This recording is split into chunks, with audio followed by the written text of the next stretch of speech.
Halo teman-teman, selamat datang kembali di channelnya Kesatria Berkacu.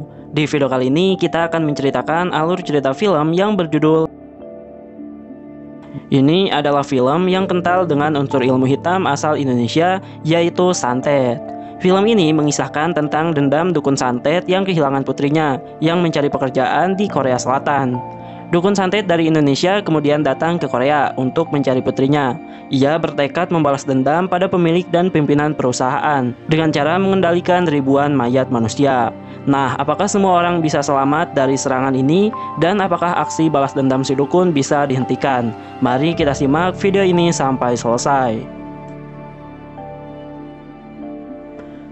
Film dimulai dengan memperlihatkan seorang pria yang baru saja pulang. Di sana ia terkejut melihat jendela rumahnya yang terbuka. Lalu tiba-tiba di belakangnya berdiri seseorang, dan dengan cepat orang itu menyerang lalu menggigitnya. Nah, akibat dari gigitan itu ternyata kini wajah dan tubuhnya melepuh.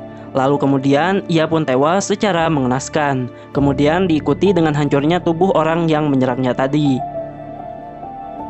Keesokan harinya, polisi pun mencoba menyelidiki kasus pembunuhan itu, di mana terindikasi pembunuh itu menggunakan cairan racun kerang paralitik yang dapat membunuh manusia sekaligus membuat tubuhnya melepuh.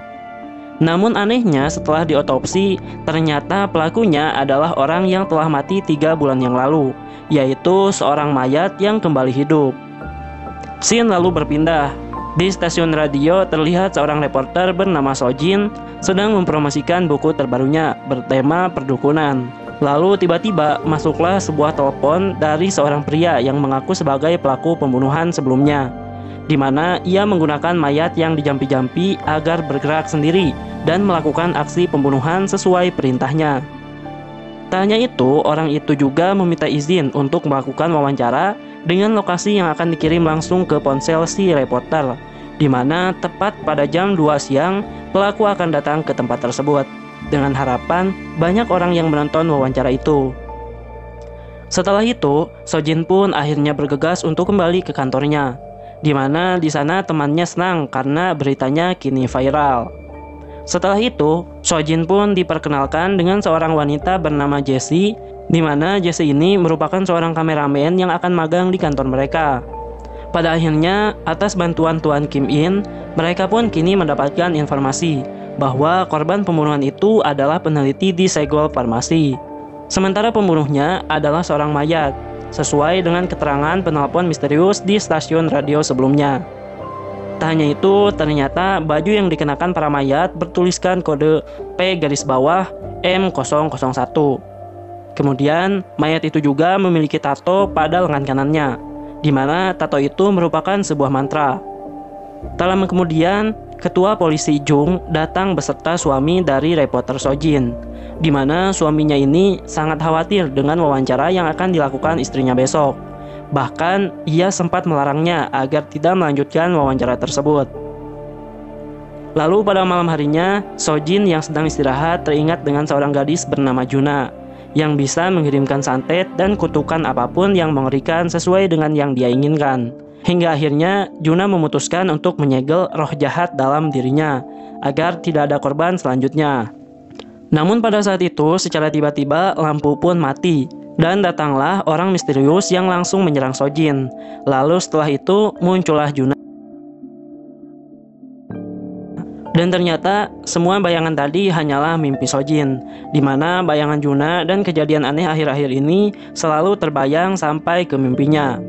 Singkat cerita, dengan kawalan pihak kepolisian, wawancara pun akhirnya dilakukan, di mana tepat pukul jam 2 siang datanglah seorang pria menuju tempat wawancara. Dia pun di sana duduk dan memperkenalkan dirinya. Dia juga dengan berani mengatakan bahwa akan membunuh 3 orang, di mana 2 hari setelah hari ini, tepat pukul jam 2 siang, 3 orang itu adalah Direktur Kim, 2 hari kemudian lagi adalah Lee Sang-ren, dan 2 hari berikutnya adalah Ketua Bian. Dan tulus tidaknya permintaan maaf itu dinilai oleh reporter Sojin, lalu disiarkan ke seluruh dunia. Setelah itu, pelaku pun menyudahi wawancara sambil mengarahkan pisau ke arah Sojin. Dia pun menuju keluar ruangan diikuti pihak polisi. Ketika akan masuk lift, Jung Sung langsung masuk dan berhasil menembak kaki pelaku, Namun anehnya si pelaku tidak merasakan apapun. Ketika sampai di lobi, pelaku akhirnya melepaskan Sojin. Dan setelah itu, secara tiba-tiba wajahnya mulai hancur dan ia pun membusuk. Di mana ternyata orang tersebut juga mayat yang dikendalikan pelaku sebenarnya. Akibat wawancara itu, kini seluruh direksi Segul panik. Salah satunya Direktur Kim yang rencananya akan dibunuh terlebih dulu. Namun pada saat itu, putri ketua Bian mencoba menenangkan Direktur Kim. Sementara di lain sisi, Sojin mendatangi Profesor Tajum. Lalu profesor pun menerangkan lambang pada mayat itu adalah sebuah metode pembangkit nyawa atau biasa disebut santet yang ada di Indonesia. Metode ini bisa dilakukan ketika sang dukun mengambil tanah tempat mayat itu dikuburkan, lalu dibentuk menjadi sebuah boneka bersama kuku dan juga rambutnya. Lalu setelah itu dibuatlah simbol kerjasama dengan iblis sehingga mayat itu pun bisa dikendalikan. Di tempat lain, Tuan Kim In menemukan informasi bahwa korban pembunuhan sebelumnya adalah seorang tunawisma, dan ia juga menemukan bukti siapa saja orang yang menyebabkannya. Lalu pada keesokan harinya, dia pun bertemu dengan orang tersebut, dan di sana dia menginterogasi seseorang dengan imbalan pengurangan masa tahanan. Dan dari cerita pria itu diketahuilah bahwa perusahaan Seogil telah mencoba obat berbahaya pada 100 tunawisma dan para imigran gelap. Tapi ternyata yang disuntikan itu bukanlah obat, melainkan senjata kimia untuk membunuh semuanya. Setelah itu, kita diperlihatkan keadaan gedung Seogil yang kini dijaga ketat. Lalu, tepat pukul jam 2 siang, ribuan mayat hidup pun berkumpul di depan gedung. Dan secara bersamaan, mereka pun langsung berlari menerobos barikade pertahanan. Meskipun mereka semua ditembak, tapi semua tembakan itu tidak mempan. Bahkan mereka terus menerobos masuk ke dalam gedung.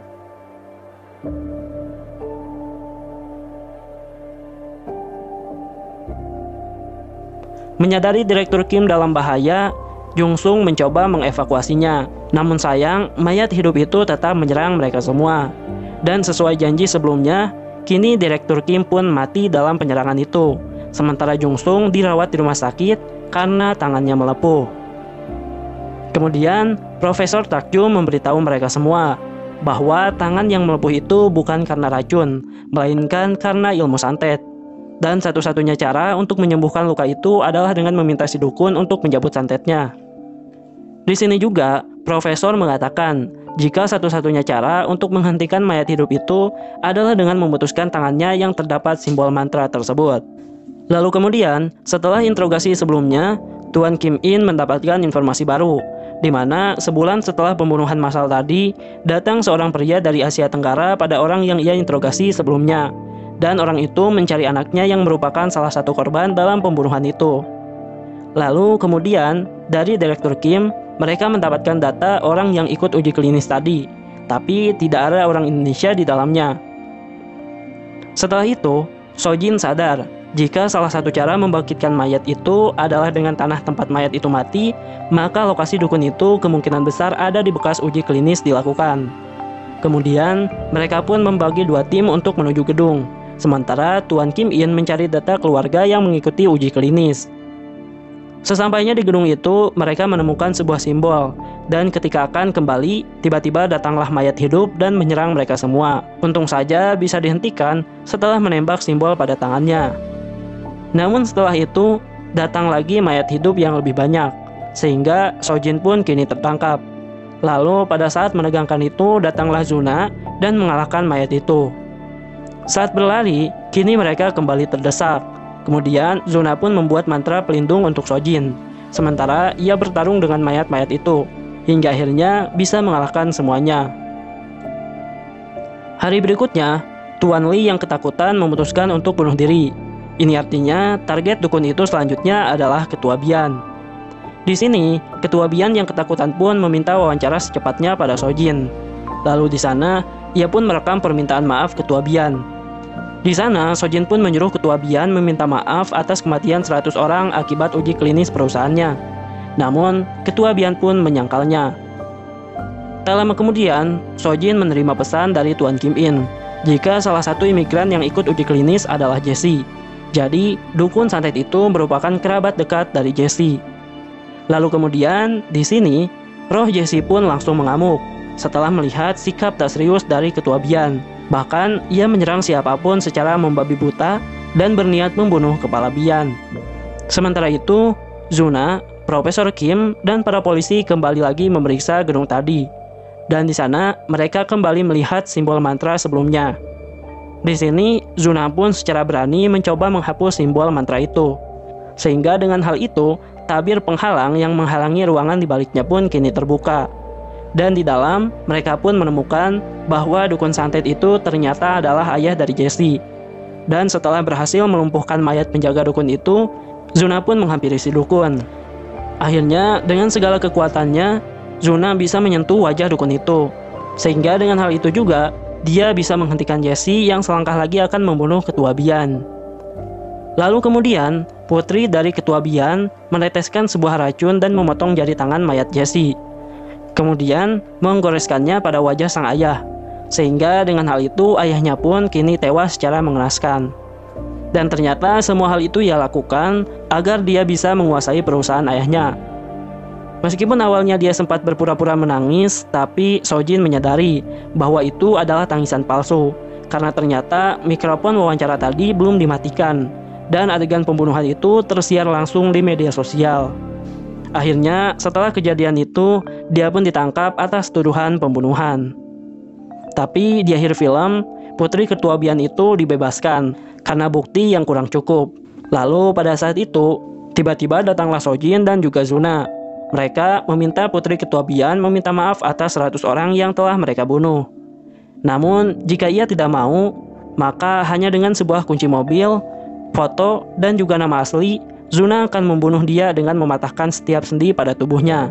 Sementara itu, di rumah sakit, Jungsung yang dirawat karena tangannya melepuh, akhirnya kembali pulih. Lalu setelah itu, film pun selesai.